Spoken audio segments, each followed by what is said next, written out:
আপনারা যদি চান ইনশাল্লাহ অবশ্যই কাপ নিয়ে লঞ্চে যাবো। একটা বেস্ট দল কিভাবে গঠন করা যায় এটা তামিমের প্রচেষ্টা এবং তামিম সেটা করে দেখিয়েছে।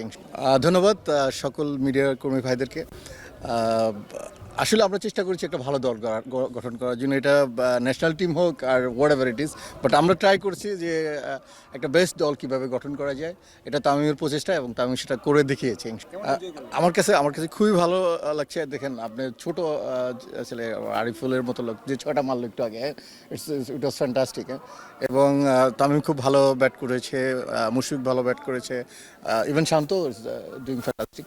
সো আমার মনে হয় আমরা ভালো করবো ইনশাল্লাহ। কালকে সে কিন্তু সারা রাত জার্নি করে চলে আসছে, সে আজকে জয়েন করেছে। So little bit tired, but আমার কাছে মনে হচ্ছে তারপরে যে সুন্দর সুন্দর শট খেলতেছিল, I am really very happy that he come back. And এনসিএলে যেভাবে কাম ব্যাক করেছে আমার ধারণা আমাদের বিপিএলেও সে ভালোভাবে কাম ব্যাক করবে।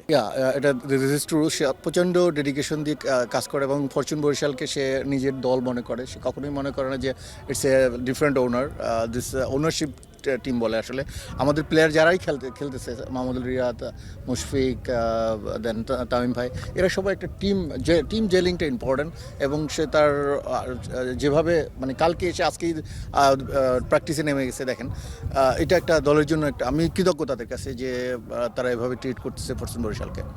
আপনারা যদি চান ইনশাল্লাহ অবশ্যই কাপ নিয়ে লঞ্চে যাবো, বাট লাস্ট ইয়ারটা আমরা যেতে পারি না। আমরা সিনসিয়ারলি অ্যাপোলজাইজ টু বরিশালের সকল দর্শকদেরকে এবং ফ্যান বেসদেরকে।